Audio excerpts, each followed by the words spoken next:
택시비 주겠다는데 뭐가 문제예요? 내가 지금 택시비 아까워서 이러는 것 같아? 그럼 뭐가 문제예요? 제가 약속 잊어버린 건 죄송해요.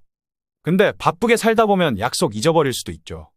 그리고 일주일 전에 약속 잡았으면 하루 전에는 말씀해 주셨어야죠. 네가 자꾸 전화를 안 받은 거 아니야?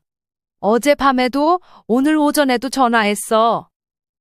문자라도 보내시던가요. 엄마가 언제 문자 한 적 있니? 항상 전화만 하는 거 알면서 그래. 아무튼 지금은 안 돼요. 애엄마도 이제 약속 있다고 나가봐야 한대요. 그래도 아직 집인데 그렇게 꼭 나를 피하듯이 나가야겠어? 약속 있다는데 늦으면 주변에서 어떻게 생각하겠어요? 너는 네 마누라 약속은 그렇게 배려해주면서 이 엄마랑 한 약속은 왜 무시해? 왜 또 얘기가 그렇게 흘러가요? 그것도 하나 이해 못 해주세요. 엄마까지 왜 이렇게 저를 힘들게 하세요? 그래, 내가 이제껏 생각을 잘못했다. 이제 반찬이고 뭐고 나한테 부탁할 생각하지 마라. 유치하게 왜 그러세요? 유치? 그러면 이 엄마는 너네 부탁은 부탁대로 다 들어주고 이런 취급받는 거는 눈 감아야 되는 거야? 오늘 이야기의 주인공 69세 고금영 할머니. 고씨 할머니는 아들의 집 바로 앞에 반찬과 손주 선물을 들고 더운 땡볕에 서 있었습니다. 양산이라도 펴고 싶었지만 금방 들어갈 것이라 생각해 그늘로 자리를 피했습니다. 하지만 할머니가 서 있던 자리에 그늘이 옆으로 이동할 만큼 할머니는 그 자리에서 오랜 시간 기다려야 했습니다. 아들이 약속을 잊어버리고 외출을 해버렸기 때문이었습니다. 며느리는 친구들을 만나러 간다고 했습니다. 잠깐이라도 좋으니 니네 집에서 조금만 쉬었다 가면 안 되겠냐고 고씨는 아주 조심스레 아들에게 물었지만 돌아오는 대답은 그냥 오늘은 돌아가라는 말이었습니다. 고씨 할머니의 아들 36세 고상철. 고씨의 아들은 헬스 트레이너를 하다가 최근에 영업직 일을 시작했습니다. 아들은 최근 사람을 상대하는 일이 많았는지 항상 바빠 보였고 가끔 전화를 해도 전화를 잘 받지 않았습니다. 괜히 그런 아들에게 방해가 될까 고씨는 전화가 다시 오지 않더라도 전화를 달라거나 다시 전화를 거는 것도 많이 참았습니다. 아들은 3년 전 결혼을 했습니다. 하지만 이후 경기가 안 좋아지면서 헬스 트레이너 일을 더 이상 할 수 없었습니다. 운동밖에 몰랐던 아들이 할 수 있는 일은 그리 많지 않았습니다. 아들은 주변 지인 형들의 추천으로 바로 영업직 일을 하기 시작했습니다. 처음에는 워낙 성격이 싹싹하고 외향적이라 일이 적성에 잘 맞는 듯 보였습니다. 하지만 사람 대하는 일이 어디 쉬울까요? 영업일이다 보니 아들에게 갑질을 하는 사람들이 점점 많아졌습니다. 아들은 가끔 고씨에게도 전화에 신세한탄을 했습니다. 고씨는 그런 아들이 안쓰러웠습니다. 고씨의 아들은 전셋집을 살고 있습니다. 처가도 형편이 그리 좋지 않았고 그건 고씨도 마찬가지였습니다. 전세자금의 반은 처가 쪽에서 지원해주고 나머지 반은 고씨가 보태줬습니다. 큰돈이라면 큰돈이지만 고씨는 그 돈을 받을 생각은 따로 하지 않고 있었습니다. 고씨의 아들은 얼마 전 혼자 있는 고씨가 걱정되어 집 근처로 이사 오기를 추천했습니다. 엄마, 먼데 사시면 제가 자주 갈 수도 없고 이제 저도 많이 바빠져서 자주 보기 힘들어질 거예요. 지금 사는 집 팔고 평수는 좀 작더라도 저희 집 근처로 이사 오시는 거 어때요? 아이고, 그렇게 생각해줘서 고맙네. 근데 엄마는 지금 사는 데가 좋아.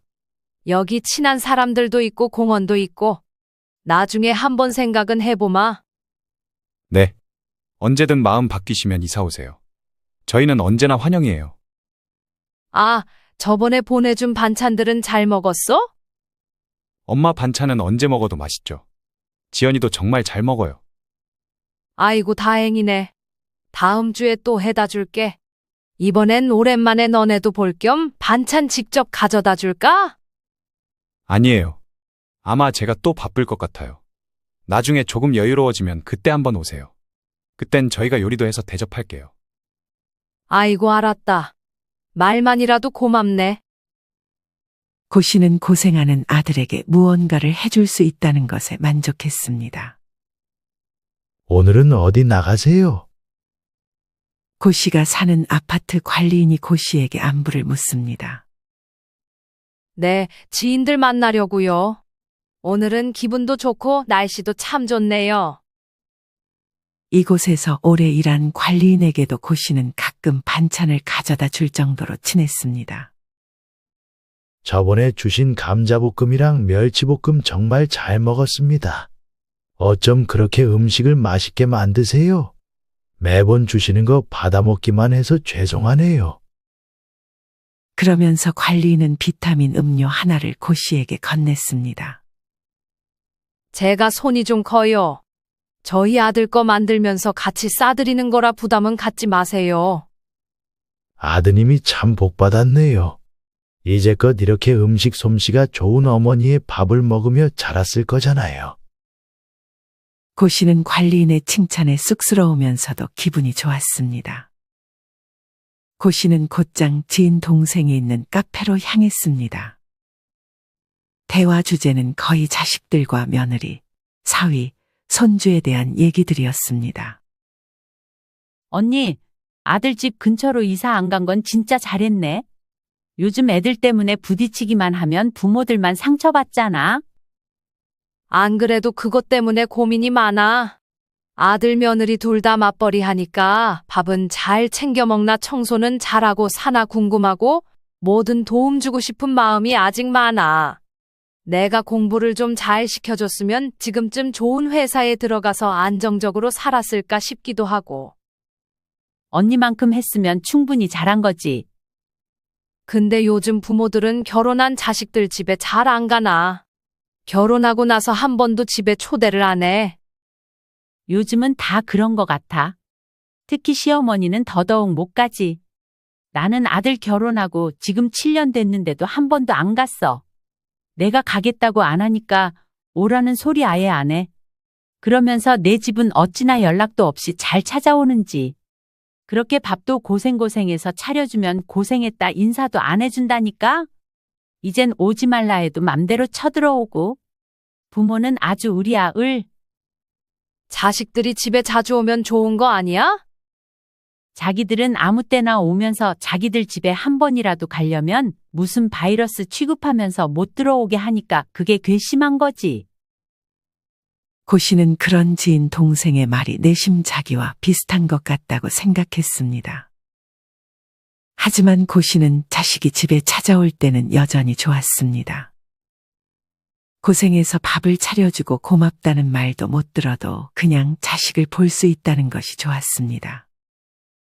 하지만 이제는 아들이 바빠져 거의 오지도 않으니 그게 더 싫었습니다. 요샌 반찬도 다 택배로 보내나 보지? 자식 얼굴 보려는 핑계로 반찬 가져다 주려는데 결혼하고 나서는 택배로 보내라네. 그걸 언니는 또 택배로 보내줘? 나 같으면 치사해서 그냥 안 보내고 말겠다.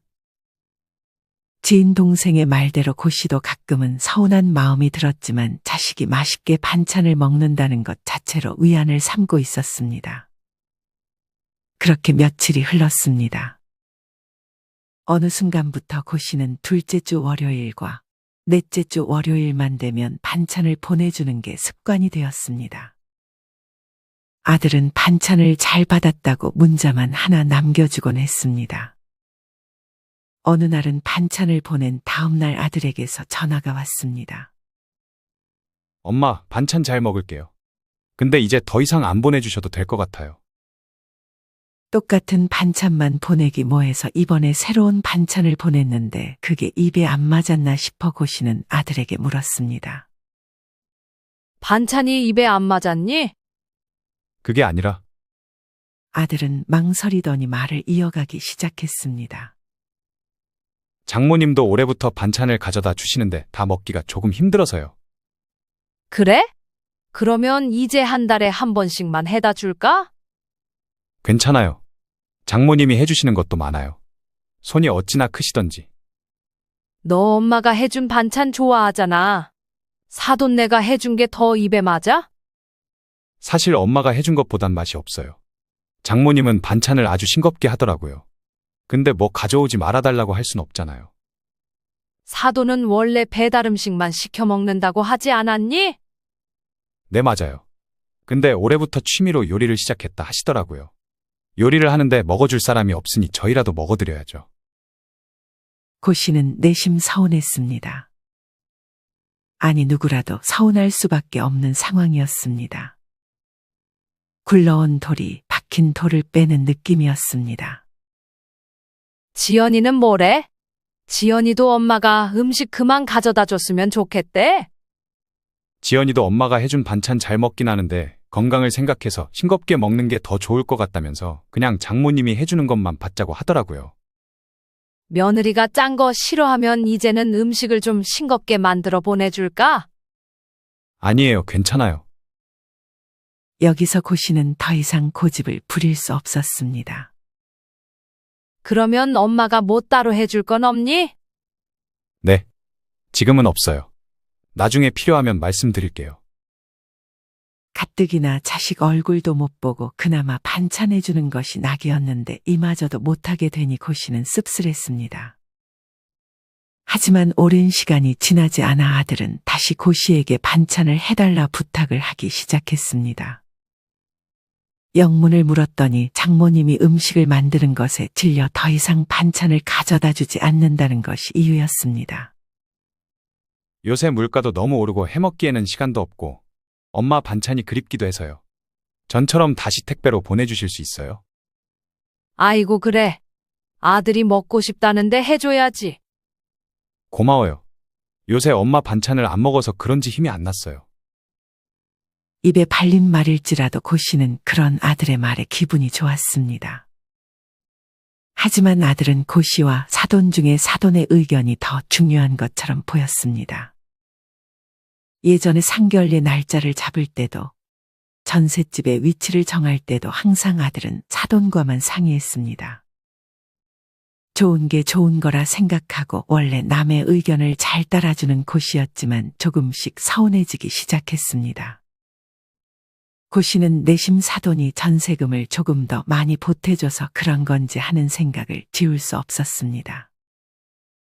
하지만 그래봐야 얼마 차이 나지도 않았습니다. 이후에도 항상 아들은 고 씨에게 자기 와이프랑 장모와 상의하고 마지막에 고 씨에게 통보했습니다. 그래도 아들의 부탁을 거절할 순 없으니 고 씨는 매번 그런 통보에 알겠다고 응했습니다. 그렇게 고 씨는 다시 장을 보고 반찬을 만들어 아들에게 택배로 보내주기 시작했습니다. 며느리의 말을 참고해 이제는 간을 좀 약하게 했습니다. 시간이 흘러 결혼 생활 4년 만에 아들은 눈에 넣어도 아프지 않을 손주를 낳았습니다. 고 씨는 자기가 하루 이틀 정도는 손주를 돌봐주겠다고 말했습니다. 손주가 어느 정도 클 때까지는 며느리가 일을 쉬면서 손주를 돌봤고 가끔 주말에 고 씨에게 손주를 맡겼습니다. 손주는 참으로 예뻤습니다. 손주가 어린이집에 들어갈 무렵 고 씨는 손주가 보고 싶어 매주 주말에는 아들과 며느리에게 자기에게 손주를 맡기고 놀러가라고 말했습니다. 아들과 며느리도 그런 고 씨에게 고맙다고 하며 손주를 맡겼습니다. 고 씨는 손주도 잘 보고 요즘 며느리들이 싫어하는 행동들을 최대한 안 해가며 손주를 돌봐줬습니다. 하지만 고 씨는 더 이상 손주를 보기가 힘들어졌습니다. 어느 날 아들에게서 전화가 왔습니다. 창현이 데리고 오고 있어? 고 씨는 이날도 손주를 위한 간식들을 만들며 손주를 기다리고 있었습니다.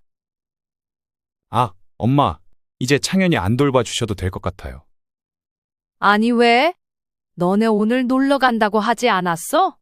둘이만 어디 갔다 온다며? 그게 이번에는 창현이랑 장모님도 같이 가기로 했어요. 그리고 이제 창현이는 장모님이 맡아서 키워주기로 했어요. 갑자기 왜? 사돈은 애 보는 거 싫어하신다고 하지 않았어? 그게 애가 너무 어릴 때는 무서워서 키우기 꺼려 하셨는데 이제 어느 정도 크니까 장모님이 돌봐주고 싶으신가 봐요. 아니, 그래도 원래 돌봐주던 할미가 돌봐주는 게 낫지 않아? 갑자기 사돈네로 가면 적응도 안 될 거고. 장모님이 말씀하시는 거라 제가 뭐라 말씀드리기가 좀 그렇네요. 지연이는 아무 말도 안 해? 지연이는 워낙 장모님이 하고 싶은 건 다 동의해주는 편이라서요. 이번에 여행 가는 것도 장모님이랑 창현이가 좀 친해지라고 같이 가는 것도 있고요. 고씨는 이번만큼은 아주 서운했습니다. 고씨가 이제껏 손주 봐줬을 때는 여행은커녕 용돈도 제대로 받아본 적이 없었습니다. 언니 아들 좀 그러네. 내 아들이었으면 아주 난리를 쳤을 텐데. 언니는 그걸 보고 가만히 있었어? 고씨는 기분이 꿀꿀해 지인 동생을 만났습니다. 그때 그렇게 또 아들이 통보를 했고 고씨는 여기서 더 이상 말을 꺼내봤자 싸우는 거밖에 더 되지 않을 것 같아 말을 말았습니다. 아들이 아주 그 집사람 다 됐네. 지인 동생의 말처럼 고씨의 아들은 이미 그 집 아들 같았습니다. 고씨는 그렇게 한동안 손주를 보지 못했습니다. 그도 그럴 것이 집에 초대는 절대 해주지 않고 주말에는 이제 사돈이 맡아준다고 하니 손주를 볼 방법이 없었습니다. 초반에는 영상 통화라도 자주 시켜줬지만 그마저도 귀찮아졌는지 영상 통화를 걸어도 아들은 잘 받지 않았습니다. 그렇게 시간이 흘러 고씨는 그냥 내려놨습니다. 집착해봤자 자기에게 좋을 것이 없었습니다. 그러던 어느 날 아들이 고씨에게 다음 주에 집에 와서 손주를 돌봐줄 수 있겠냐고 물었습니다. 자기들은 그날 일찍 나가봐야 돼서 고씨의 집까지 들릴 시간이 없다고 했습니다. 고씨는 그간 외면했지만 막상 또 손주를 봐달라고 하니 들뜬 마음을 가라앉히기 어려웠습니다. 내가 너네 집에 들어가도 되는 거니? 뭐 어때요? 장모님도 자주 들어오세요. 고씨는 이 말에 또 한 번 서운했습니다. 자기는 한 번도 그 집에 들어가 본 적이 없는데 사돈은 그 집에 자주 들락날락 하는 것 같았습니다. 사돈은 너네 집에 자주 가나 보네? 네, 아무래도 지연이랑 친구같이 친하다 보니 자주 오세요. 그건 그렇고 다음 주 일요일 오전 11시까지 와줄 수 있어요? 그래, 알았다. 고씨의 아들은 눈치가 없는 건지 고씨가 서운한 말을 할 것을 미리 눈치채고 화제를 돌리는 건지 알 수 없었지만 이날도 고씨는 아들에게 아무런 말도 하지 못했습니다. 고씨는 그래도 좋은 게 좋은 거지 생각하며 간만에 손주를 보는 것만 생각했습니다. 그렇게 약속 당일 고씨는 일찍 일어나 반찬을 만들고 간식들을 챙겨 아들의 집으로 향했습니다. 아들의 집에는 거의 처음 가는 거라 일찍 일어난다고 일찍 일어났는데도 시간이 촉박했습니다. 미리 버스를 알아봤는데 이것저것 챙기다 보니 나오는 시간이 늦어졌습니다. 헐레벌떡 집 앞을 나서는 고씨에게 관리인이 인사를 건넸습니다. 바쁘게 어디 가세요? 간만에 아들 집에 가요. 제가 늦어서 먼저 가볼게요. 날도 더운데 천천히 가세요. 고씨는 그렇게 버스 정류장에 향했지만 안타깝게도 고씨가 알아봤던 버스는 이미 떠나고 없었습니다. 고씨는 벌써부터 땀 범벅이 되었습니다. 다음 버스를 기다리기에는 시간이 늦을 것 같아서 고씨는 그냥 택시를 타기로 결정했습니다. 꽤 멀어서 돈이 많이 나갈 걸 각오해야 했습니다. 고씨는 그래도 시원하게 가고 싶어서 택시를 탔습니다. 고씨는 택시에 타자마자 아들이 보내준 집 주소를 택시기사에게 보여줬습니다. 택시기사는 목적지를 내비로 검색하더니 얼마 안 가 고씨에게 물어보지도 않고 에어컨을 꺼버렸습니다. 왜 에어컨을 끄냐고 따지고 싶지만 이유가 있겠거니 생각해서 고씨는 그냥 아무 말 하지 않았습니다. 고씨는 이런 걸 말하는 성격이 아니었습니다. 하지만 에어컨을 끄고 창문을 열자마자 더운 바람이 들어오고 몸에 다시 땀이 나기 시작했습니다. 에어컨을 키면 기름이 많이 쓰일 테니 괜히 다시 켜달라고 말하는 게 미안하기도 했습니다. 고 씨는 손으로 부채질을 하며 아들에게 전화를 걸었습니다. 예상보다 시간이 더 걸렸지만 그래도 10분 정도 일찍 도착할 것 같았습니다. 하지만 아들은 고 씨의 전화를 받지 않았습니다. 아들이 전화를 받지 않자 고 씨는 며느리에게 전화를 걸었습니다. 며느리의 번호를 알고는 있었지만 고 씨는 이번에 처음으로 며느리에게 전화를 걸어보는 것이었습니다. 평소에는 아들에게 얘기하면 되기 때문에 굳이 며느리에게 전화를 걸 일이 없었습니다. 고 씨는 망설이다 전화를 걸었습니다. 얼마 안가 누군가 전화를 받았는데 나이가 조금 있는 여자의 목소리였습니다. 김지연 씨 핸드폰 번호 아닌가요? 전화 잘못 거셨어요. 아, 네, 죄송합니다. 고 씨는 전화를 끊고 전화를 잘 걸었나 확인했습니다. 분명 김지연이라고 저장된 번호로 전화를 걸었습니다. 번호가 바뀐 건지 고 씨는 의아했습니다. 안 좋은 쪽으로 생각이 들려하자 고 씨는 생각을 멈추고 익숙하지 않게 핸드폰으로 아들에게 문자를 보냈습니다. 가는 중이라는 세 글자를 적는 것만 꼬박 5분이 걸렸습니다. 중간에 잠깐 택시의 미터기를 보니 벌써 5만 원이 넘게 찍혀 있었습니다. 고 씨는 100원, 1000원 액수가 올라갈 때마다 마음이 편치 않았습니다. 택시기사가 길을 제대로 가는 게 맞는지 의심이 들기도 했지만 따로 확인할 수 있는 방법도 없었습니다. 택시기사는 반 정도 지나자 에어컨을 다시 틀었는데 땀이 났다가 또 차가운 에어컨 바람을 맞으니 고 씨는 몸에서 열이 나려는 듯하고 컨디션이 떨어지기 시작했습니다. 고 씨는 그렇게 고통스럽게 있다가 드디어 아들의 집에 도착했습니다. 미터기에는 98,400원이 찍혀 있었습니다. 고 씨는 가지고 있던 현금 중 5만 원권 2장을 꺼내 택시기사에게 건넸습니다. 잔돈을 받으려고 기다리고 있는데 택시기사는 고 씨를 쳐다보며 마치 잔돈 받을 거냐는 눈치를 주는 듯 했습니다. 잔돈을 줄 생각이 없어 보이자 고 씨는 그냥 감사하다고 인사하며 택시에서 내렸습니다. 고 씨는 택시에서 내리면서 그만 양산을 놓고 내렸습니다. 고 씨는 일단 그늘을 찾아 거기서 잠깐 숨을 골랐습니다. 아들이 정확한 아파트의 동과 호수를 알려주지 않아 고 씨는 거기서 움직일 수 없었습니다. 괜히 왔다 갔다 하다가 길을 잃으면 더 곤란했습니다. 고 씨는 약속 시간 10분 전에 도착을 했는데 여전히 아들은 전화를 받지 않았습니다. 고 씨는 그 자리에서 30분 정도를 기다렸습니다. 이미 땀이 옷을 다 적셨습니다. 하지만 고 씨는 그저 반찬이 상할까 그게 걱정이었습니다. 약속 시간 20분이 지나도 아무 연락이 없자 고 씨는 딱 10분만 더 기다려보자고 생각했습니다. 고 씨는 이때까지도 아들에게 무슨 일이 생겼나 걱정할 뿐이었습니다. 약속 시간 30분 정도가 지났을 무렵 아들에게서 전화가 왔습니다. 고 씨는 벨이 2번 울리기도 전에 전화를 받았습니다. 너 무슨 일 있어? 엄마 죄송해요. 오늘 오시기로 한 걸 깜빡하고 저는 아침 일찍 집에서 나왔는데 누구 좀 만나느라 핸드폰 확인을 못했어요. 아무 일 없으면 됐다. 지연이 번호 바꿨니 혹시?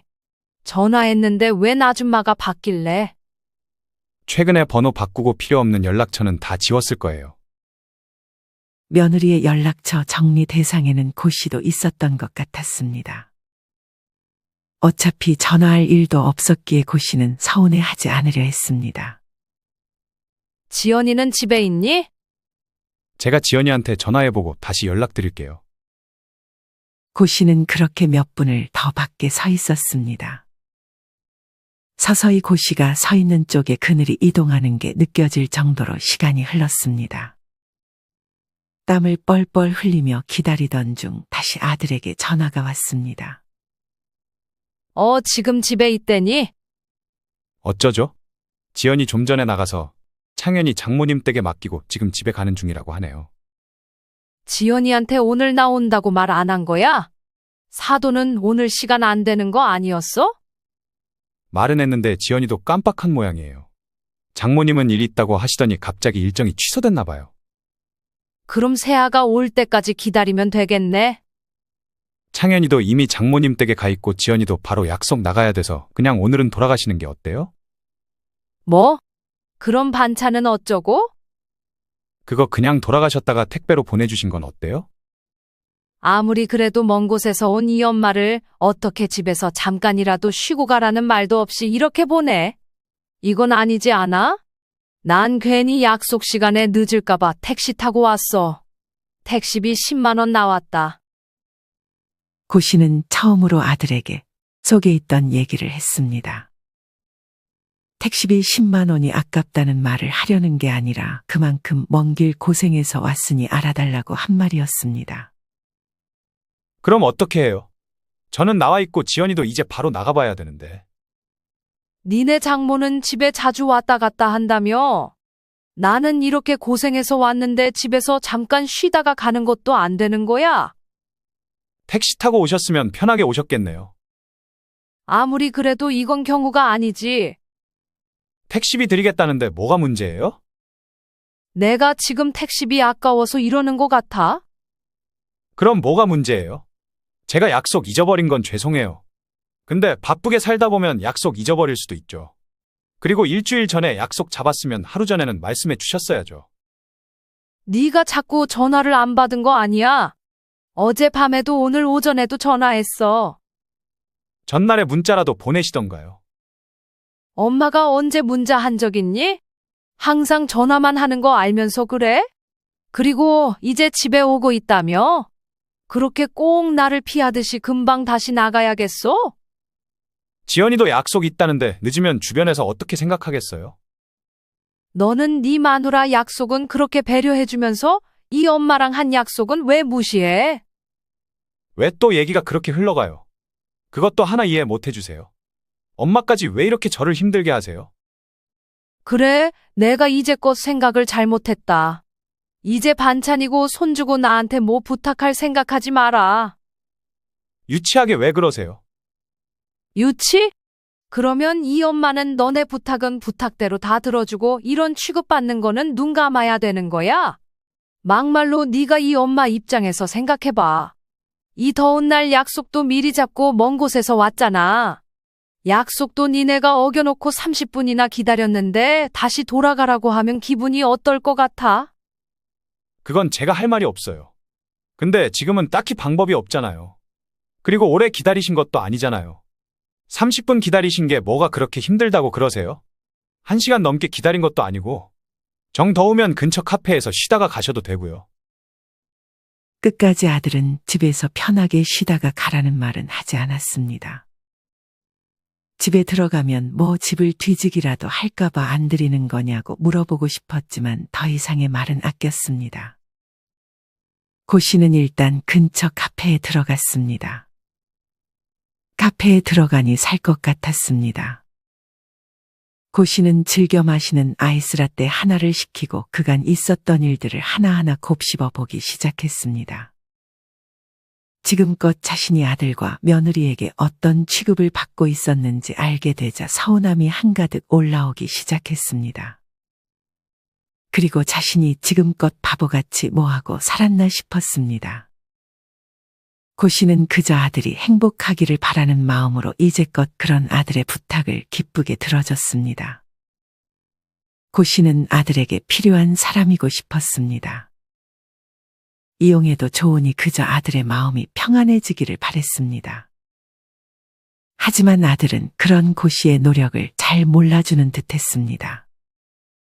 이전에 일이 바쁠 때는 그냥 이해하려고도 했습니다. 하지만 일을 시작한 지도 어느 정도 시간이 흘렀고 안정이 된 것 같은데 아들이 고 씨를 대하는 태도는 바뀌지 않았습니다. 고 씨는 그제서야 아들의 상황이 문제가 아니라는 것을 알았습니다. 아들의 상황이 좋든 좋지 않든 아들에게 고 씨는 우선순위가 거의 맨 뒤였습니다. 고 씨는 이런 사실을 받아들이려 하자 눈물이 터져나올 것만 같았습니다. 고 씨는 그만 추워서 다시 일어나 집으로 향하려 했습니다. 나갈 때쯤 아들에게서 미안하다면서 택시비 10만 원을 보냈다는 메시지가 와 있었습니다. 그리고 갈 때는 시간이 촉박하지 않으니 버스를 타고 가라고 말했습니다. 아들은 끝까지 고 씨를 실망시켰습니다. 고 씨는 이 문자를 받고 오히려 마음이 홀가분했습니다. 그냥 앞으로는 아들이 우선인 삶이 아닌 자기를 위해 살아야겠다는 다짐이 들었습니다. 고 씨는 그렇게 버스를 타고 집으로 향했습니다. 생각보다 일찍 들어오는 것을 본 아파트 관리인은 고 씨에게 벌써 돌아오는 거냐며 말을 걸었습니다. 고 씨는 하소연을 하듯 관리인에게 오늘 있었던 일을 말하기 시작했습니다. 이런 말씀 드리긴 뭐하지만 아드님이 참 못됐네요. 그건 진짜 너무한 거 아닌가요? 아파트 관리인은 고 씨의 편을 들어줬습니다. 고 씨는 자기가 생각을 잘못하고 있는 건 아닌지 내심 의심도 했지만 이렇게 자기 편을 들어주는 사람이 있으니 다시 한번 이제는 아들보다 자신을 위해서 살아야겠다는 마음이 확고해졌습니다. 고 씨는 집으로 들어가서 반찬들을 택배로 보내지 않고 그냥 자기가 먹었습니다. 항상 반찬을 쌀 때면 제일 맛있는 부분을 아들네 반찬으로 싸줬는데 아들에게 싸준 반찬을 고 씨가 한 입 먹어보니 정말 맛있었습니다. 이후 반찬도 보내지 않고 손주를 봐달라는 부탁에도 고 씨가 거절하자 아들은 고 씨의 집에 찾아왔습니다. 하지만 이날 고 씨는 지인을 만나 외출 중이었습니다. 고 씨의 집에 도착한 아들은 고 씨에게 전화를 걸었습니다. 엄마 어디에요? 저 지금 집 앞인데 잠깐만 얘기해요. 나 지금 밖이야. 연락도 없이 무슨 일이야? 엄마 집 오는데 무슨 연락을 하고 와요? 장모님이 이제 손주 더 이상 못 돌봐줄 것 같다고 하셔서 엄마한테 죄송하지만 부탁을 좀 하고 싶어서 왔어요. 그놈의 장모님. 내가 니네 장모 땜빵이냐? 또 왜 그러세요? 저번 일 때문에 아직도 그러세요? 별거 아닌 듯 얘기하지 마라. 그날로 난 더 이상 너를 위해 살지 않을 거다. 그리고 약속하고 간 나도 그날 널 못 봤는데 약속도 없이 네가 찾아왔다고 내가 친구 돌려보내고 너 만나러 가야 되니? 저는 그때 일 때문에 사람 만난 거고 엄마는 그냥 지인 만나는 거잖아요. 네가 그때 친구 만났어도 나한테 왔을까? 나 만나고 싶으면 30분 기다려라. 나도 그때 그 정도 기다렸으니까. 고작 30분 기다리는 거 어렵지 않잖아? 아들은 그런 고 씨에게 화가 났는지 그대로 전화를 끊어버렸습니다. 고 씨의 지인은 그런 고 씨의 달라진 행동에 놀랐습니다. 언니, 진짜 안 가봐도 돼? 전에는 아들 연락이면 뒤도 안 돌아보고 가지 않았어? 그땐 내가 미안했어. 참 바보 같았지? 그때마다 이해해주는 너도 쉽지 않았을 텐데. 오늘 밥은 내가 살게. 이따 가봐야 하는 거 아니야? 절대 안 기다린다. 바로 집에 가버렸을걸? 일정을 다 마치고 고 씨는 집으로 돌아갔습니다. 예상대로 아들의 모습은 보이지 않았습니다. 고 씨는 아파트 관리인에게 혹시 젊은 남자 한 명 못 봤냐고 물었습니다. 관리인은 안 그래도 아파트를 서성이는 젊은 남자가 있어서 유심히 보고 있었는데 10분도 안 돼서 아파트를 빠져나갔다고 고 씨에게 전했습니다. 아들은 10분도 기다리지 못하고 그렇게 집에 가버린 것이었습니다. 고 씨는 이후 끈질기게 반찬을 보내달라는 부탁과 손주를 봐달라는 아들의 부탁을 끝까지 거절했습니다. 가끔 고 씨가 하고 싶을 때만 아들에게 연락해서 그때만 아들을 위해 반찬을 싸주고 손주를 봐줬습니다. 하지만 주기적으로 매번 그렇게 하지는 않았습니다. 그리고 내키지 않은 날은 단호하게 거절했습니다. 아들은 처음에는 서운해하는 듯 했지만 그런 고 씨의 방식에 맞춰가기 시작했습니다. 고 씨는 이제야 자기가 어느 정도 주체적으로 행동하는 듯 싶었습니다. 그러니 아들에게 서운한 감정도 들지 않고 오히려 아들과의 관계가 더 좋아지는 것 같았습니다.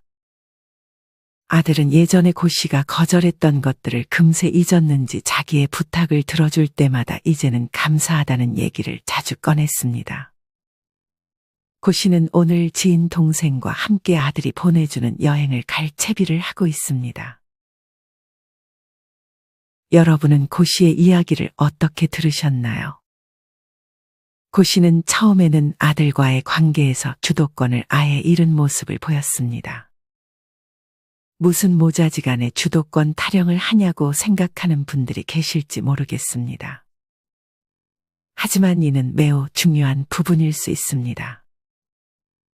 자기를 희생하면서까지도 자식들의 부탁을 들어주는 부모님들도 많습니다. 아마 자식들이 잘 살기를 바라는 마음에서 우러나온 행동이겠죠.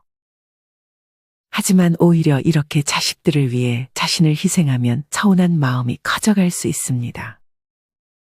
오히려 이러면 자식들과의 관계가 악화될 수도 있습니다. 물론 여기에 정답은 없고 아무리 자식들에게 해줘도 서운한 감정이 들지 않는 분들도 있을 것입니다. 여러분은 어떠신가요? 자식들과의 관계에서 지금 여러분이 어떤 위치에 있다고 생각하시나요? 너무 자식들에게 쉬운 부모가 되는 것보다 조금은 어려운 부모가 되어보는 것은 어떨까요? 오늘의 영상을 보시며 여러분의 다양한 의견을 댓글로 남겨주세요. 이상으로 오늘의 영상을 마치겠습니다. 우리 모든 구독자분들의 행복한 여생을 응원합니다. 다음에 더 좋은 내용으로 찾아뵙겠습니다. 감사합니다.